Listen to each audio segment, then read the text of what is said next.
Okay, I think we made a really simple mistake. You'll notice in the mind here that there's actually nothing here. So what we need to do is we need to go into the AI, get the behavior trees, and then go back into our wizard AI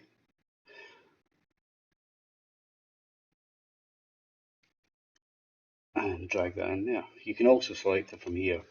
If you click on here and then obviously select it from here, and hopefully that should be us. Click play, and you'll see that our guy has started to move.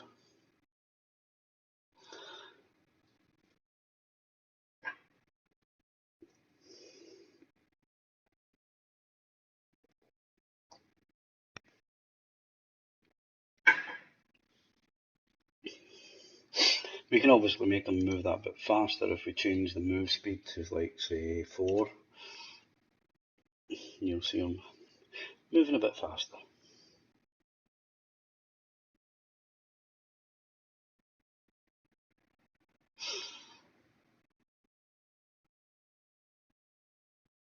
And we'll let him just walk his way around. You'll see him avoiding, he's obviously avoiding the obstacles on the course.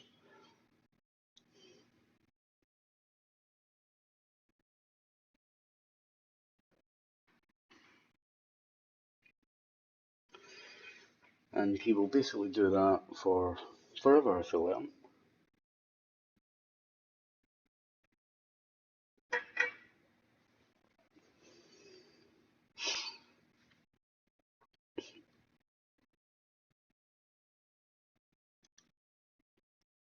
So that's just got our basic layout here. Now, one of the first things that I wondered about was this AI called, in this case, P&D. If you change something, for example, the example I'm going to give here is the root 1. That is a hard-coded variable or a hard-coded value. Now, say you wanted two different guys here to follow two different paths, but you wanted them to use basically the exact same AI. Well, here's how you do it. First of all, what we do is we set up a memory, which is basically a variable. Okay, and in this case we're going to set up a string, and that string we're going to call it root, because this is the route he's going to take. I haven't told him what route he's going to take, but this is the variable we're going to use. And in this case, for the first chap, we're going to use root 1.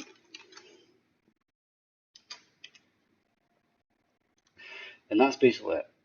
Okay, but the one thing we need to do now is to change this from a hard-coded value in the quotes to a variable. And the variable is root. So, if we press play again, we'll notice now he's still going the same path. Okay, he's still going the same path. But we now have an AI tree that's going to use a variable instead of a hard-coded value. So it doesn't matter in AI. What matters now is the value within the AI rig under the game object. So I'll quickly show you how that works. What I'm going to do is I'm going to quickly go back into Rain and create a new waypoint route. Okay, I'm just going to create it quickly. So we're going to create our first point, let's say here. Remember to drop to the surface. Add another. Let's drop it over here. surface, add another here, and let's put it, let's put it down here somewhere.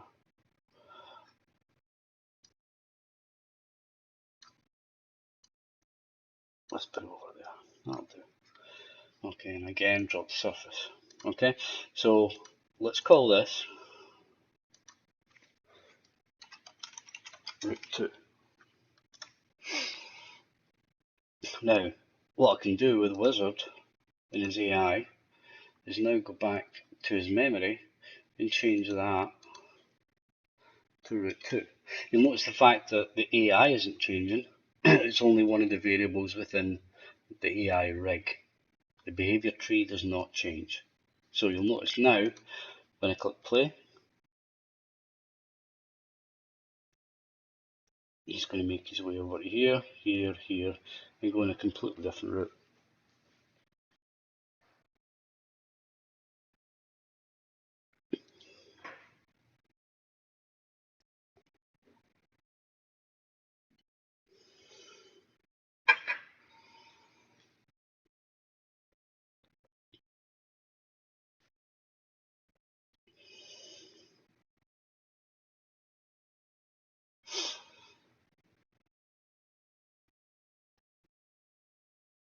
And just as a quick example, change this back to 1 and play again. He's going to go to the original.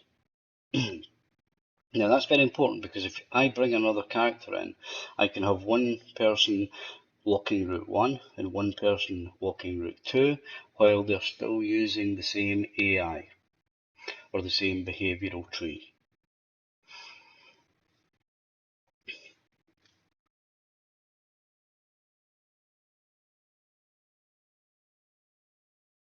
So that's just an example of the different ways you can use the route. Now, what do we do if we want to detect a player? Well, first of all, let's add the player. So we'll go back to our little wizard guy and let's add him here.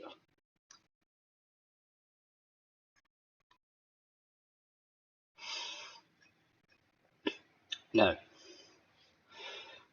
in the first instance, what we're going to do for wizard 1 is we're going to go into rain and we're going to create entity.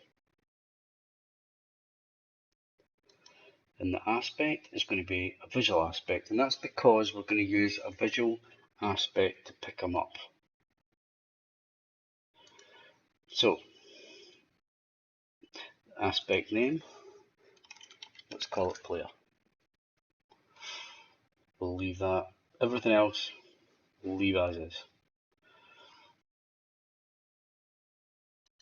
Basically, what that does, from my understanding, is it gives them a tag. Imagine it in Unity that you're giving them a tag.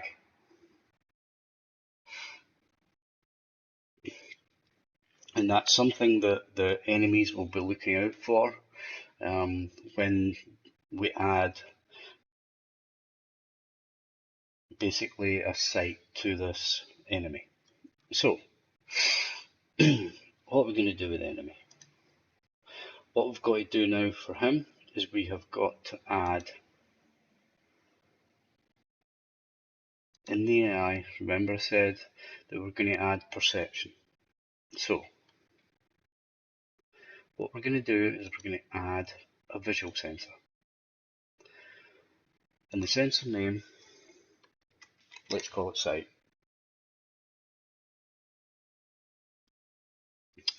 You can see here by the, we're going to leave the self-detect off.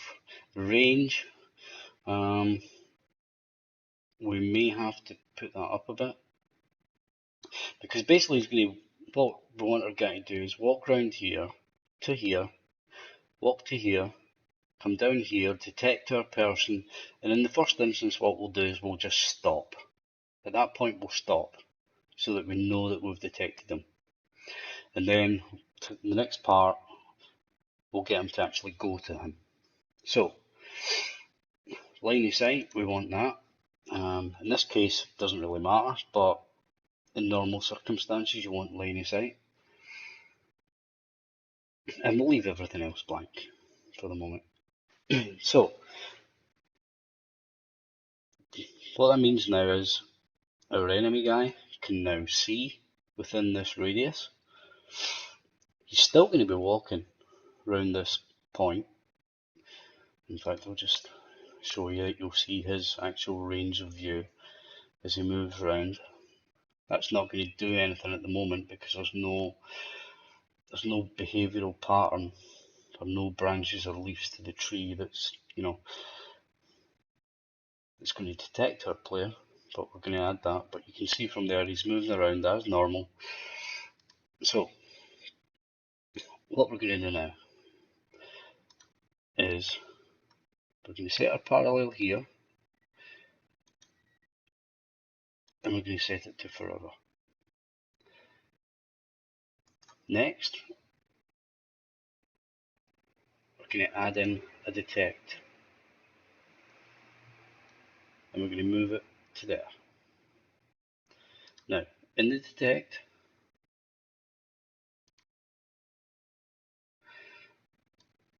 let's give it a, we're going to detect the player. In this one, we're going to set it to forever because it's going to do it all the time. It's going to do it every frame basically. The sensor, if you remember rightly, we called it sight. And the aspect, now, there we've made a mistake. This is really important. This has got to be in quotes, double quotes, sight. The aspect we're looking for is the player. If you remember rightly, that would, be the same as a tag. So we're looking for player. We're going to leave the aspect variable, and in the form variable, we're just going to put FRM player. That's basically, as far as I understand it, a variable that's created in the AI to store what we've found. So basically that's it. What you want to do is make sure you've got the sensor, and at that you're going to see up here in the sensor perception, we've called it sight. Also case sensitive, so be careful of that. We've got the player, which if you remember rightly is the entity on the actual player, and he's called player. Now again, that is case sensitive, so we better make sure those are matching up here and here. The form variable is just a variable you'll use in a moment when we actually detect a player and we want to move to him, because the target then becomes this variable when we want to move to that player. But for now, what we're going to do is we're just going to detect a player. For the moment, we're going to remove everything else.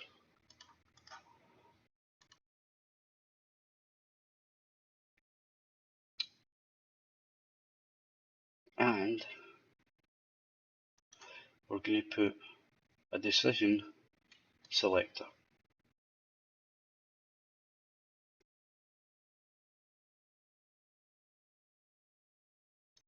That selector, we're going to say patrol or move to player. So it's going to do, we're going to get the behavioural tree to do one of those two things. He's either going to patrol or he's going to move to the player.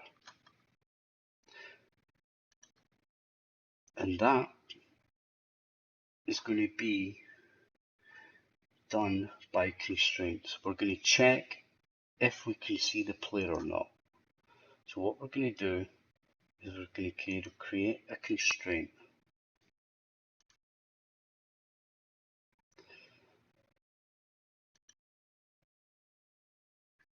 Now here we've got the constraint.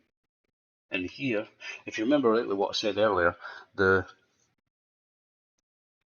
variable that we're putting the game object in that we saw goes into form player. So what we're going to do is we're going to check if form player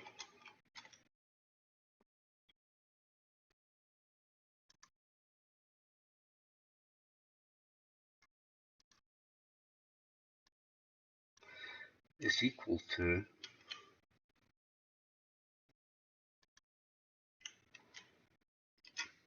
null, which basically means that we can either see the player or we can't. If the player isn't being percepted by the enemy, then it's going to be null. If it is, then it's going to be a game object.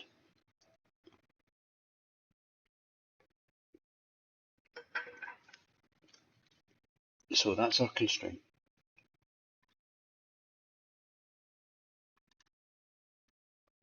And then what we're going to do is, if you remember earlier, we have to do a parallel if we're going to move and animate. And then we create our waypoint again, our waypoint patrol. Then we set that up with the root being the variable root. We'll loop, and that's going to move the target.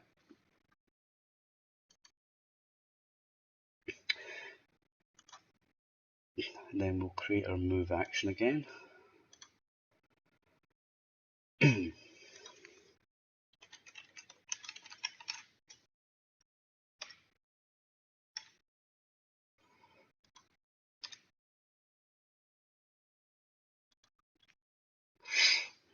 And oops,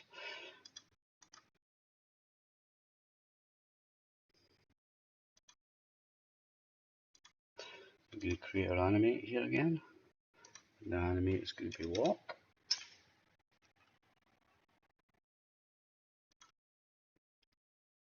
Now I'm going to press run on that because that should still do exactly what it did before. I'm going to speed that up a bit so you can see it, so it doesn't take quite as much time.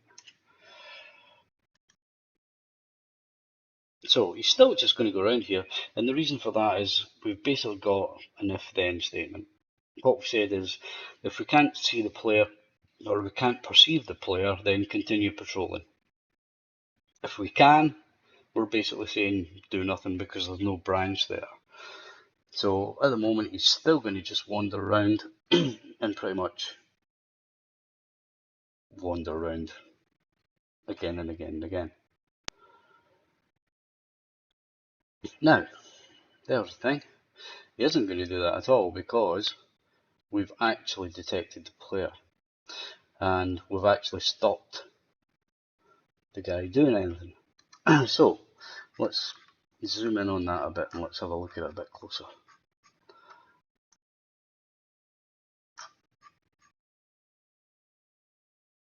And you can see exactly what's happening here.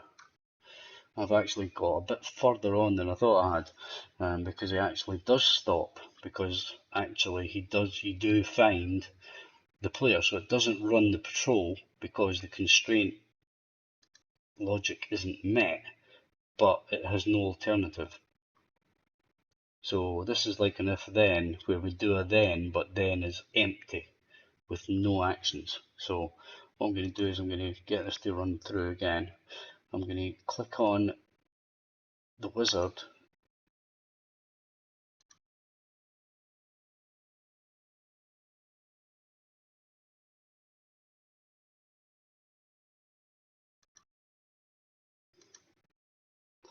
and now you can see his actual area where he can perceive our guy. So when he hits that, you'll see him stop. So you can see there he's actually doing something. He's actually perceiving the guy, and when he gets there, there's nothing on the behaviour tree to tell him what to do. So what we're going to do is now we're going to add on the move to. So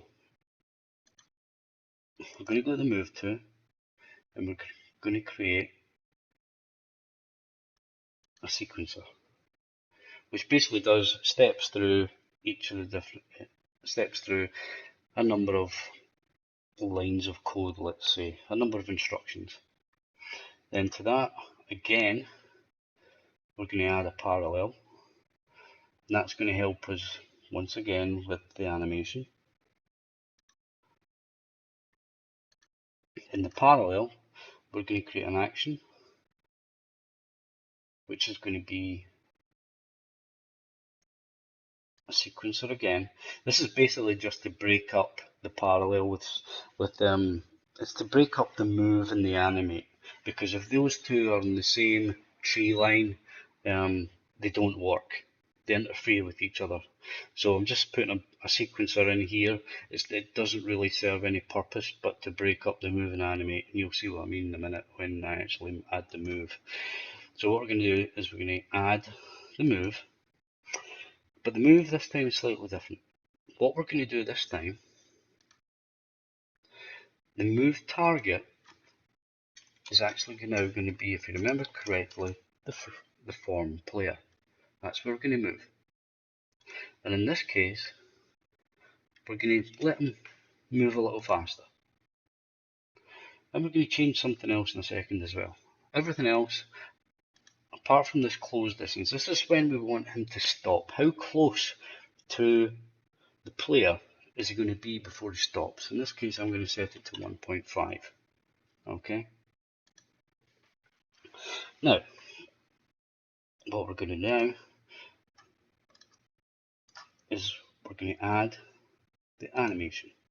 You'll see once again that this now looks like this part here where the move and the animate are separated. In this case, what we're going to do is we're going to change the animation state to run. And to do that, we type in run, but we're going to actually have to change now the wizard AI. And in the animations, we're going to have to add another animation. And we're going to have to add run. And in this case, we're going to just change it, the state to run, and leave everything else the same. Okay, so that's basically it. What we've got here is we're going to patrol as long as we can't perceive the player. If we do perceive the player, we're then going to move to the player to within 1.5 units, and we're going to move slightly faster once we actually get to the player, or sorry, we can perceive the player. In this case, we're actually going to move slower because I've got them moving around the waypoints faster, so it's not taking as long. So what we're going to do is we're going to zoom in on this again. I'm going to actually, in this case, I'm going to change the speed to 1, and then I'm going to start it running straight away.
As you can see, our guy's taking a little bit of time to get there. But you can see him moving down this bottom corner here. What I'll do, you can't see it in this view, but if I zoom out on this, you'll see our wizard and his view there. And hopefully,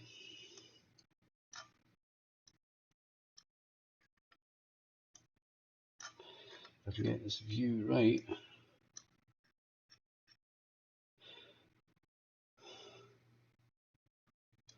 you'll see him change from walking to running once he detects our player.